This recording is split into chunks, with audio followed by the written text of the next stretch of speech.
안녕하세요. 꼰대든 뭔대든입니다. 오늘의 주제는 삶의 기술 중심은 어떻게 잡는가입니다.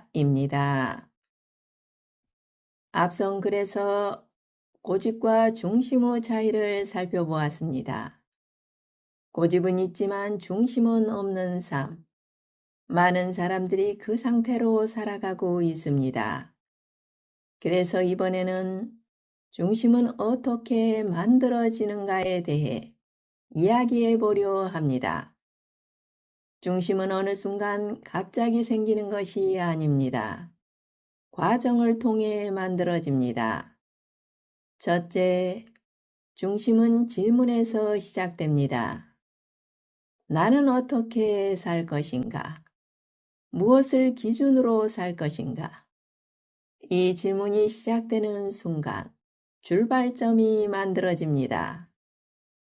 둘째, 중심은 하나를 정할 때 생기기 시작합니다. 모든 것을 다 가지려 하면 결국 상황에 따라 바뀝니다. 그래서 하나는 정해야 합니다. 이것은 보기에도 이것만은 지키겠다는 기준. 그 기준이 중심의 형태를 만듭니다. 셋째, 중심은 선택으로 만들어집니다. 생각으로는 누구나 정합니다. 하지만 현실에서는 손해를 보더라도 결과가 없더라도 그 기준을 선택해야 합니다. 그때부터 중심은 실제가 됩니다. 넷째, 중심은 반복으로 단단해집니다. 한 번으로는 만들어지지 않습니다. 같은 기준을 계속 선택할 때 비로소 흔들리지 않는 상태가 됩니다. 그런데 많은 사람들은 나는 어떻게 살아야 하는가라는 질문 자체를 하지 못합니다.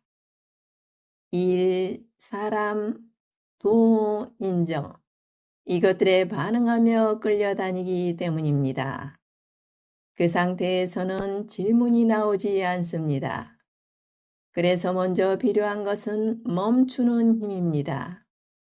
멈춘다는 것은 아무것도 하지 않는 것이 아니라 바깥이 아니라 나에게 시선을 돌리는 것입니다. 그때 비로소 질문이 시작됩니다. 나는 어떻게 살아야 하는가? 이 질문을 던지려면 세 가지가 필요합니다. 멈출 수 있는 상태, 나를 바라보는 상태, 정직해지는 상태. 이 세 가지가 갖춰질 때 질문은 깊어집니다. 이 질문은 가볍게 던져서는 답이 나오지 않습니다. 대부분은 알면서도 피하고 있기 때문입니다. 나무 눈치, 손해에 대한 두려움, 편함을 놓지 못하는 마음. 그래서 질문은 흐려지고 기준은 만들어지지 않습니다. 정직해질 때 질문은 깊어지고 기준은 선명해집니다. 중심은 찾는 것이 아닙니다. 질문하고 정하고 선택하고 반복하는 과정 속에서 만들어지는 것입니다. 중심은 거창한 것이 아닙니다. 지금 이 순간 내가 정한 기준대로 선택하는 것, 그것이 중심입니다. 결국 사람은 자신이 반복한 선택대로 살아갑니다. 지금은 나는 선택하며 살아온 결과인가? 끌려다니며 살아온 결과인가? 감사합니다.